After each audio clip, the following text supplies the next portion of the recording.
Hello my dear learners, today we will discuss the topic Maxwell's equations, very important and very interesting topic in the electromagnetic field theory and antenna and wave propagation.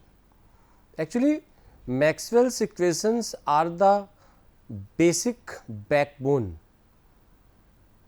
On the basis of the different formulations,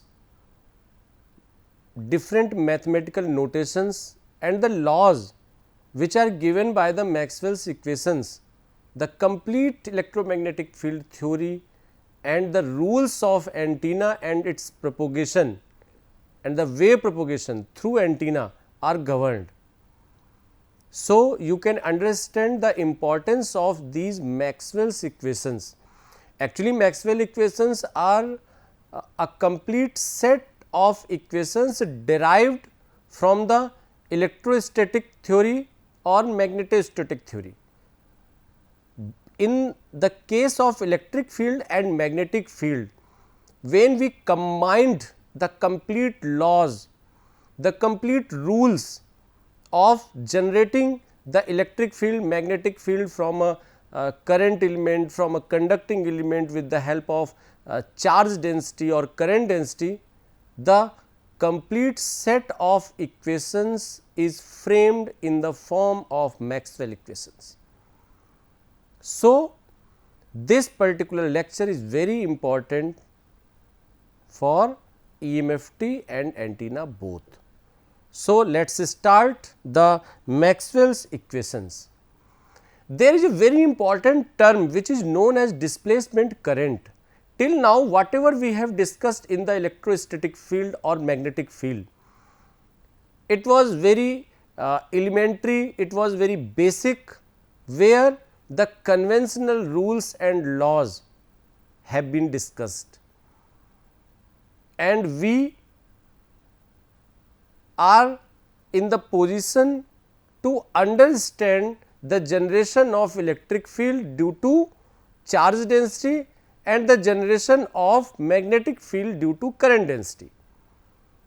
This is the summary of the whole discussions made in the topics of electrostatic field and magnetic field, but some of the very important points have been left yet, and this particular topic displacement current is one of them. How this displacement current exists in the Maxwell's equations and how it works. So, before starting the theory of displacement current, or if I directly put the mathematical notation of this displacement current, it will not be justified. First of all, we have to understand that how the concept of this displacement current comes from. The inadequacy of the Ampere's law does not give consistent answers for the following two choices, those which are given here. You can see this one and this one, where the integration of B dot dl is equal to mu naught I, and where the integration of B dot dl is equal to 0. In both the cases, you can put some of the relevant questions to understand the existence of the I, the existence of the current. And now, Maxwell proposed that a new type of current, which he called the displacement current, given as ID, can be associated with the non-conductor between the plates. Thus, Ampere's law should be written as integration of B dot dl, which is equal to mu naught I plus ID. Maxwell introduced a term ID in the Ampere's law, and this displacement current is the current which exists in the non-conducting medium of free space. Everywhere you can see in the free space that a kind of displacement current exists, due to which these phenomena and these theories are implementable. So, this is the background of displacement current. Where does this displacement current come from? Now, the question is, so the change of the electric flux with respect to time, it is defined as displacement current. Consider a parallel plate capacitor. For this particular example, we can define the displacement current, how this displacement current works, and the total charge q is equal to epsilon naught A into E. So, A is the area, epsilon naught is the permittivity, and E is the electric field, and just we can write here that A into E is the electric flux, and that is equal to epsilon naught phi E, and this dq by dt is equal to epsilon naught d phi E upon dt, and it is equal to I d. This is the displacement current. With Maxwell's modifications, Ampere's law becomes now B dot dl integration, and it is equal to mu naught I plus epsilon naught d phi E by dt, and it is written as displacement current. So, in the summary form we can say that in electromagnetism, displacement current density is the quantity del d by del t appearing in Maxwell's equations very frequently, and which is defined in terms of the rate of change of d, the electric displacement field. Displacement current density has the same units as the electric current density, and it is a source of the magnetic field just as actual current is. However, it is not an electric current of moving charges, but a time varying electric field. In physical materials as opposed to vacuum, there is also a contribution from the slight motion of charges bound in atoms called dielectric polarization, as I have already discussed about the free space, non-conducting medium. So, according to the Maxwell, not only current in the conductor, it produces a magnetic field, but changing electric field in vacuum or in dielectric, it is also producing a magnetic field. Means changing electric field is equivalent to current produces same magnetic effect as a conventional current in a conductor. This equivalent current is called as the displacement current. This was all about the displacement current, and it was very important to know the aspect of displacement current, because in Maxwell equations it is frequently used. Now, some of the aspects have still kept away from our whole discussions in magnetic field and electrostatic field. So, we will try to cover all those aspects, so that in Maxwell's equations, when we study all these 4 Maxwell equations, nothing should be there which was not studied earlier. So, Faraday's law and what is the Lenz law. The generation of an electric current in a circuit implies the existence of an electromotive force. Faraday's statement is nowadays expressed in terms of the magnetic flux, which says that V EMF is proportional to d phi by dt.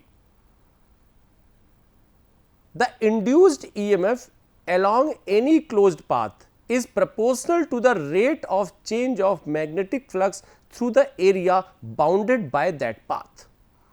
The derivative of magnetic flux is d phi by dt. This is a very important equation and it is given for the Faraday's law, like d phi by dt means rate of change of flux with respect to time, which is equal to dB by dt A cos theta plus B into dA by dt cos theta minus BA sin theta d theta by dt. And this is the derivative of magnetic flux. The rate of change of magnetic flux in a closed circuit induces an EMF which opposes the cause, that is E is equal to minus d phi by dt, where the Ampere's law says that integration of B dot dl is equal to mu naught I. Here the line integral of magnetic flux is equal to mu naught times the current enclosed by the current loop. This is the summary of Faraday's law of electromagnetic induction, who proposes the induced electromotive force. Only the Maxwell's third equation is not related to any of the law. So, we will try to associate this particular Maxwell's third equation to the Faraday's law. According to Faraday's law of electromagnetic induction, the induced EMF around a closed circuit is equal to the negative time rate of change of magnetic flux, like E is equal to minus del phi B by del T,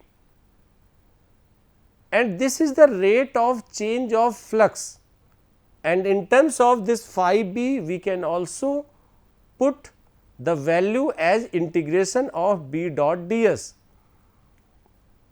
On combining both these two equations, we get that E is equal to minus integration of B dot ds with respect to surface area, and according to the definition, the induced EMF is related to the corresponding field, as E is equal to integration of minus E dot dl. So, the third Maxwell's equation is directly related to the Faraday's law and its other implications. In 1845, Faraday demonstrated that a magnetic field produces a measurable effect on a beam of light, and this prompted him to speculate that light involves oscillations of electric field and magnetic field lines, but his limited mathematical ability prevent him from pursuing this idea. This is the basic theory of Faraday's law. How the Faraday's law converted into Maxwell's equation. Maxwell, a young admirer of Faraday, believed that the closeness of these two numbers, speed of light and the inverse square root of epsilon naught and mu naught, was more than just coincidence, and decided to develop the Faraday's hypothesis. I just want to explain the Maxwell's third equation, how the Faraday's law are governing, and previously it was given by Faraday, but it was implemented in the Maxwell's third equation. In 1865, he predicted the existence of electromagnetic waves that propagates at the speed of light, and now you can understand the concept of speed of light c, which is equal to 3 into 10 to the power 8 meter per second, and it is also described in terms of c is equal to 1 upon under root mu naught epsilon naught, and the whole calculation is done for getting the value of speed of light, and it was given by Maxwell. This is the summary of Maxwell's equations in the point form and integral form.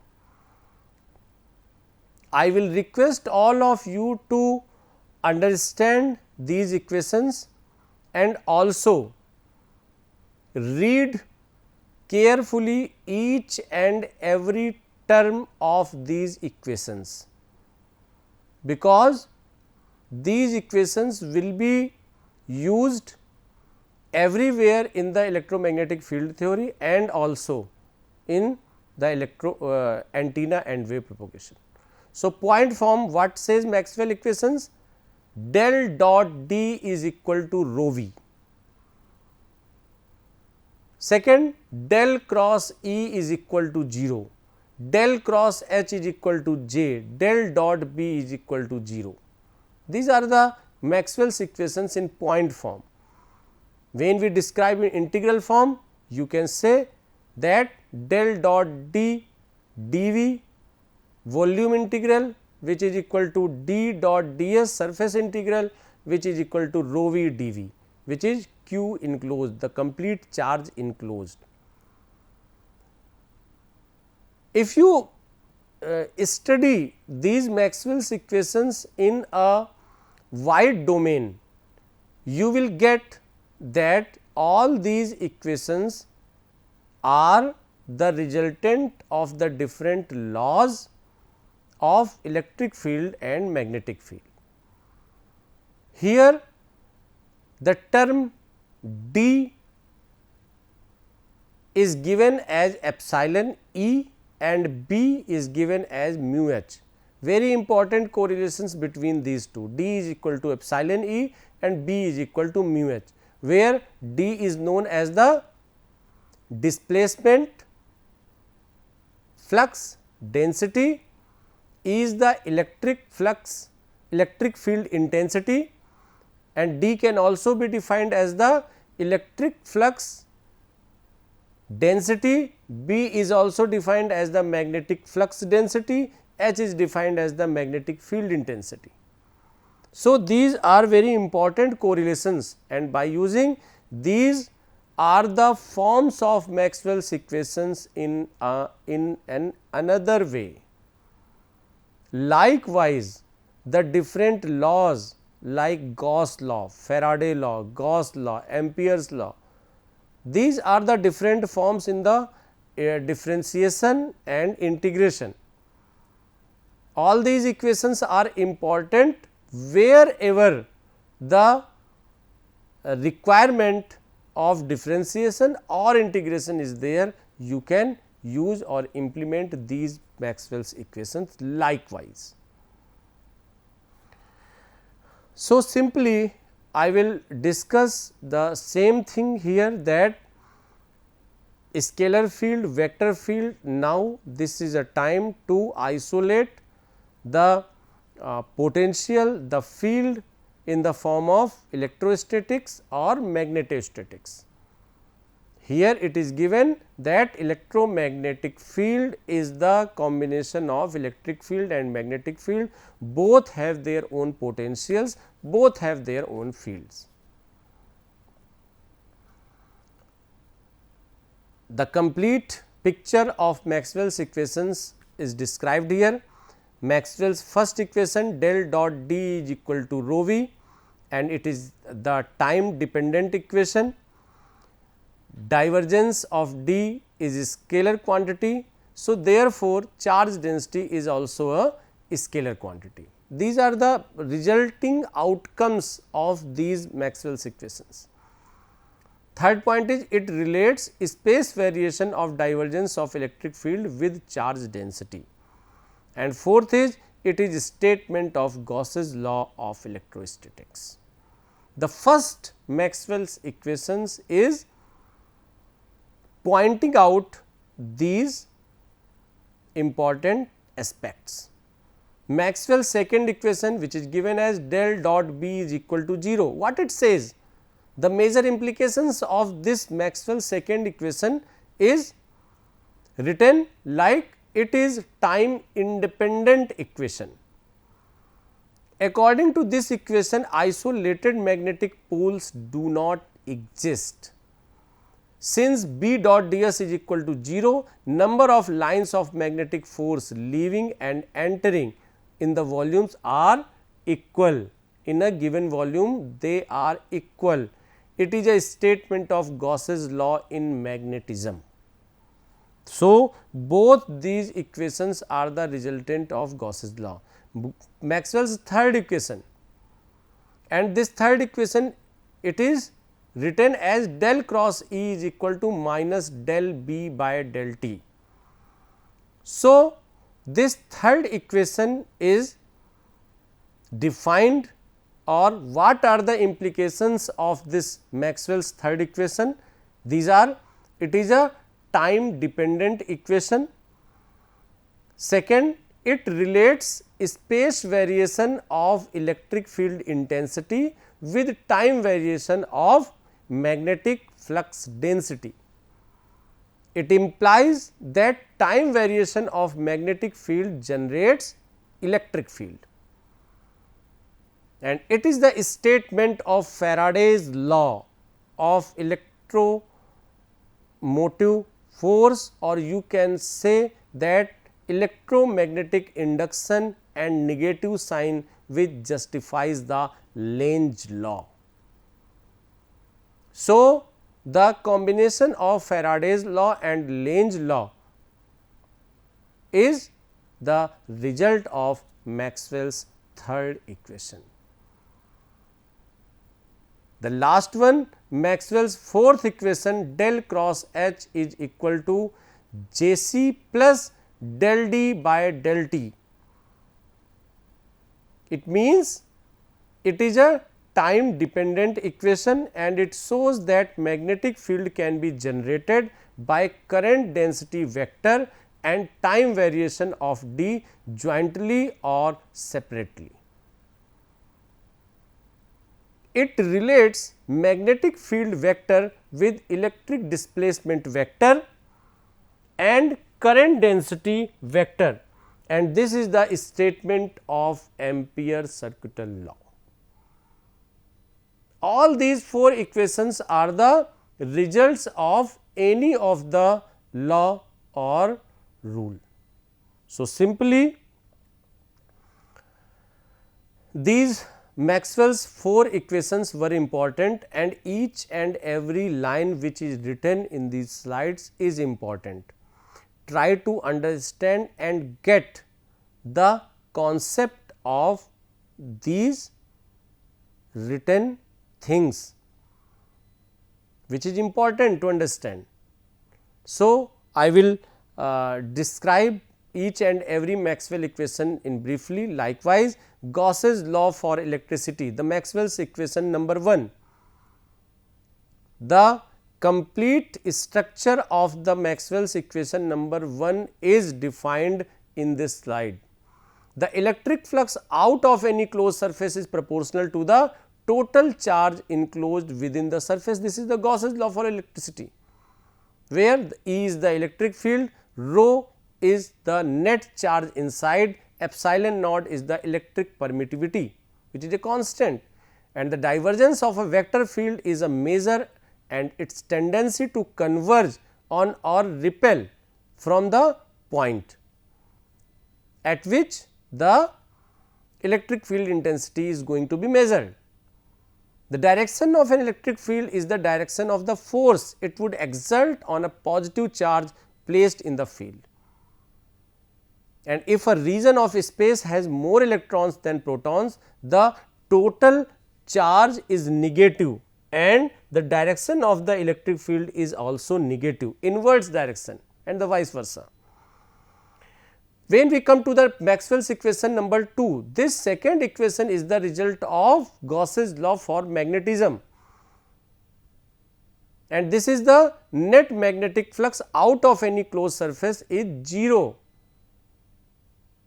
B is magnetic field, magnetic flux is equal to B into A, where A is the area, and the divergence of a vector field is a measure of its tendency to converge on or repel from a point.